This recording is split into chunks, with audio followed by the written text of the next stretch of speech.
Well, hello to each and every one of you, my leadership friends. Let me say Happy New Year to you. Wow, it is a brand new year, and I'm really excited about what I believe this year is going to bring the Lead Right community, as well as what it's going to bring you as an individual. And I think this is why today's podcast is going to be very, very important to you because we are in a new year. And with new year comes a lot of new things, right? And I'm sure by now many of you have sat down and you have, or at least you should have, started planning out your year. What do you want this year to look like? What is the vision you have for this year? And it's going to be extremely important that you're in that place. You're in that place of making sure that you know exactly what this year is supposed to look like for you. It is very dangerous that as leaders we do not plan out our year. We do not have a vision for our year. So today I want us to begin to talk about that. It's the first week in the new year, so you still have time, and I'm gonna hopefully encourage you to be able that if you haven't wrote down some goals, if you haven't wrote down your vision for yourself, for your leadership, for your organization, for your team, that you do that following this broadcast. And then once you have those things written down, it's going to be vital that you share them with your team and share them with your organization, share them with key individuals. It's going to be important that you remind yourself of these what your vision is, what your goals are. That's going to be important. It's not something that you just want to write down and you tuck it away or you put it in a file, you put it in your file drawer. No, you want to keep this before you every day. Every week, I will recommend and suggest that you evaluate to see exactly where you are, what things you have planned. I also want to encourage you to get a planner. I have a wonderful planner. It's called the Beatitudes of Leadership. Of course, that's from my new book, but it's called the Beatitudes of Leadership Leaders Planner. Very detailed. 12 months of calendars, affirmation, personal affirmation, leadership affirmation. It's got a lot of wonderful tools in it. It's a great tool that you can sit down every week and put your vision and put your objectives and your tasks and your contact information, point of contact, persons of point of contact that you need to help you to make sure, and then write whatever notes that you need to write. So you can go to our website, www.cottonandcompany.lg.org, and you can pull that up, make sure that we have it up for you to be able to do that. So because we're talking about this new year, you're going into this new year. Listen, as I post on my personal Facebook page, I declare and I decree that your new year is not your last year. Have a successful and peaceful year. Much love. It's a new year, and perhaps some things that you did not accomplish last year. Now it's up to you if you want to roll those over into the new year, or perhaps you want to revamp your approach. You want to revamp the that vision in doing so. And then you got to look at who you want to be able to do that. So we're going to be discussing this this week, and I think I'm going to pick up next week. Now, I know on the last podcast, we talked about this transitioning into leadership. And I mentioned challenges. That the one thing that you can look forward to is challenges, and that's going to happen no matter who you are, or what organization you're connected to, and then there's some things that come with those challenges. And I said last week that I was going to pick back up on that, so I'm going to kind of tie this into that, because I think one of the challenges that we fail as leaders who will transition into a new leadership role is the lack of vision. The lack of vision. We just kind of go through the motion of the elevation, of the promotion. We get that promotion, we get that elevation, we get that new title, we get those new responsibilities, and we're quickly ready to look at that job description and look at the responsibilities that we now have, and we're ready to just to kind of fulfill those every day. But the biggest challenge that we tend to have, or one of the other challenges that we tend to have in this transition, is is vision. Is vision. So we're going to talk about that today because there is power. I want to talk about today the power of vision. The power of vision. That's what we're going to talk about today. The power of vision. The power of vision. So let's jump into it. What is vision? Vision is this. Vision is the ability to see what can be in the future. It's the ability to see what can be in the future. Okay. That's just how powerful it is. You're not looking at the present, right? You're looking at the future. Now, this is important because when you talk about the ability to see what can be in the future, you're looking long term. You're looking long term. So we're in the new year. This is the first week. This is the first week in the new year. This is the first week in the new year. So what do you want December 31st, 2022 to look like for your leadership, to look like for your team, to look like for your organization? The ability to see what can be in the future. Now, the future can be tomorrow. The future can be next week, next month, can be next year, can be 5 years. But it's important to have that vision. I want to challenge you that as leaders, if you're going to be an effective leader, vision has to be on the front burner of everything you do. So you got to have a vision for tomorrow. When you walk into your office, or when you walk up to your team, what's your vision for that day? Today is Wednesday. What is your vision for Thursday? How do you want your office to look Thursday? How do you want your team to operate on Thursday? What do you want them to accomplish on Thursday, on Friday?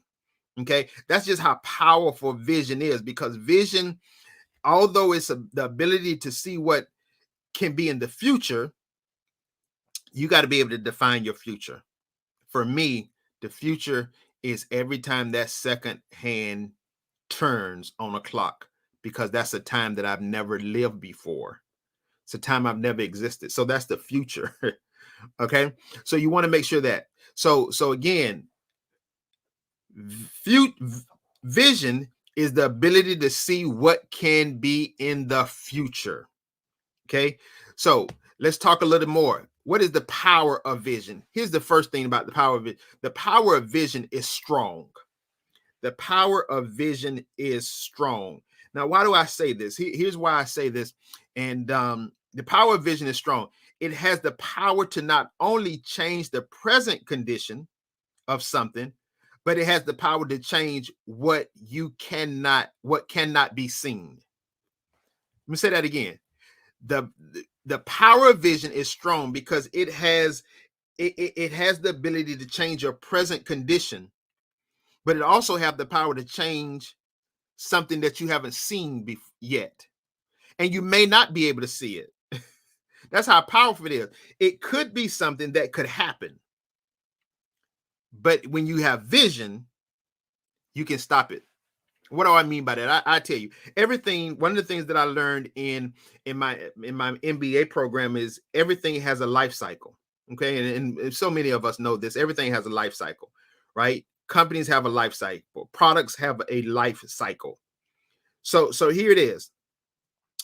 On yesterday, one of the phone manufacturers, cell phone companies that was very, very popular early on, ended their service yesterday. I can remember when I first started getting cell phones, everybody had a BlackBerry. Everybody had a BlackBerry. You wanted to have a BlackBerry.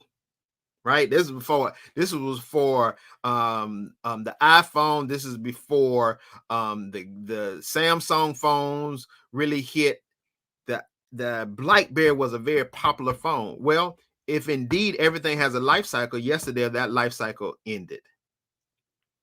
Now, why did it end when it was once one of the most popular cell phones and it's no longer? Here's what I want to suggest. Somewhere the power of vision became weak. They didn't make the shifts. They didn't make the change. They didn't pivot. They didn't pivot for the future. You can't always keep doing the same thing to expand your life cycle, right? That's why many people work out, they change their eating habits. Because if we keep on that routine, not exercising, eating the wrong thing, we're lessening our life cycle in so many cases, right? So the power of vision is strong. It's strong.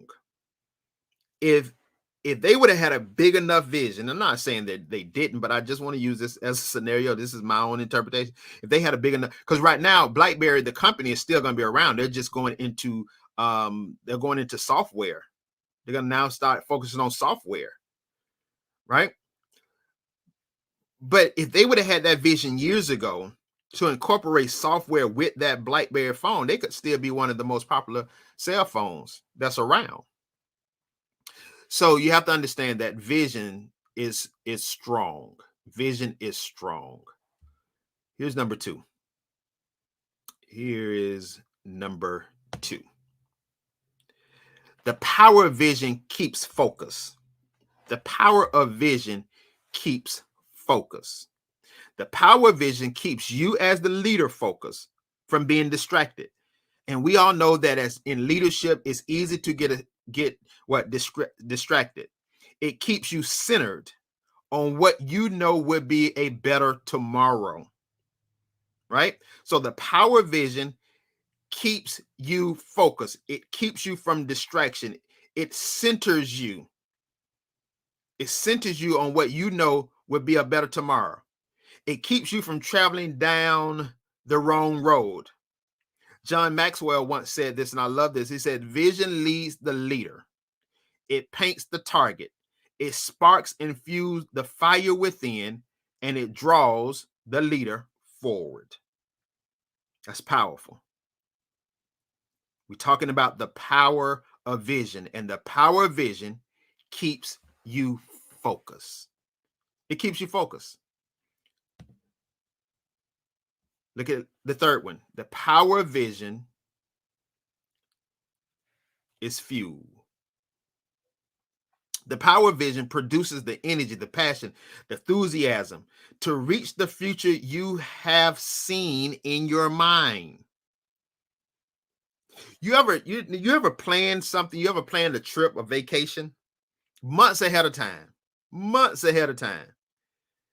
and you were so ready for that vacation, and the vision that you had that you wanted to do on that vacation became your fuel. I mean, you became passionate about it. You had the energy. You was happy. You had the enthusiasm to get there because you could see it. You knew you was going to be resting. You knew what you were going to be doing. But the power of vision pulls out the best qualities of a person. That's what the fuel does. Okay. Now, I tell you this. I love cars. Anybody who know me know I love cars, and my famous car, my favorite car, I should say, is a Mustang, right? Mustang. Well, I recently had the ability, a couple of years now, I guess, to finally get me that 5.0. I mean, that's like I know they got the GT 500, they got the GT, they had the GT 350, they have different versions, but that 5.0 is the average man's muscle car, right? And I finally got one. And when I got it, I was told that I had to run premium. I had to run 93 octane gas in the car. Now, they gave me a disclaimer. Here's the disclaimer. You can put a lower grade, But if you put the lower grade, Mr. Cotton, you won't get the power that the 5.0 engine is supposed to produce. You're not going to get that 460 horsepower with 420 pounds of torque with a top speed of 155. You're not going to get it if you put a lower grade gas in it. You got to put the 93 in there, because the 93 octane gas gives the car the power. And it's the same thing with vision. It's the same thing with vision. A thought is a lower grade. Daydreaming is a lower grade. You want to put vision in your tank of your leadership, and that's going to give it the power. So that's really, really important that you understand how the power of vision is your fuel. Here's number 4. The power of vision evokes emotions. The power of vision evokes emotion. It is not the same as just, oh, that's a great idea. You're not sure as emotionless vision. It produces, it evokes that emotion. It evokes that emotion. Vision will make someone, when you really communicate it right, you really get it out there right, it's going to hit that emotion in someone that's going to make someone buy into it. Okay. If there is no emotion to vision, then it's not vision. It's just a great idea. I again, going back to the Mustang. Well, fully electric cars are hot now. Every manufacturer is at least trying to put something in their fleet of automobiles. Well, I think it was last year before last, Ford did this huge debut of the fully electric Mustang. I mean, they had one of the top actors who was connected to Ford because his dad worked in a power plant, not a power plant, but one of the plants, manufacturing plants. So they touched the emotions. Okay. So much so to sitting there watching it, I was ready to send them that $500 to reserve me one. Okay. The power of vision is going to evoke emotion. It'll get people to believe in that vision. It'll get people to the point where they buy in to, they either going to support it, they're going to talk about it, they want to be a part of it. So you got to tap into the emotions of it. The power of vision produce and mutes. Ooh, what do I mean by this? Here it is. The power of vision produce your critics and silence them at the same time. Listen, when you have vision, somebody going to tell you you're going to be criticized. What make you think that can happen? What where's your mind? What are you thinking? That is what the power of vision do. It's going to cause critics. It's going to produce critics. They're going to say you crazy. That's impossible. That's never been done before. But then as you're working vision, that power of that vision that you're executing is going to mute them. It's going to silence them. It's going to silence them. That's just how powerful vision is. That's just how powerful vision is. So I want to run through them again. Number 1, the power of vision is strong. Number 2, the power of vision keeps focus. Number 3, the power of vision is fuel. Number 4, the power of vision evokes emotions. And number 5, the power of vision produce and mutes. That's just how powerful vision is.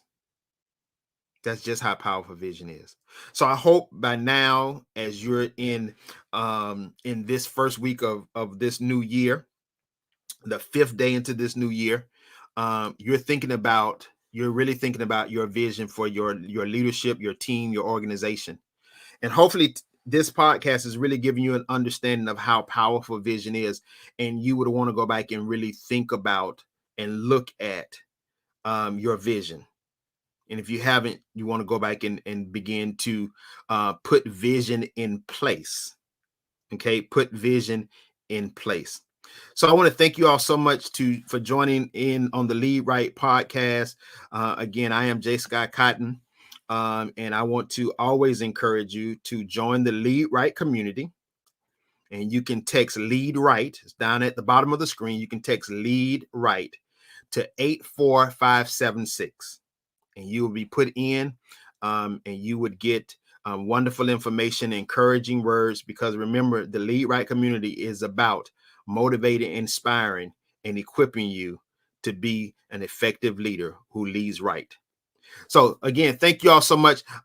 If you're watching for the first time, please go to Facebook, Instagram, Twitter, and connect to Cotton and Company leadership group on those social media pages.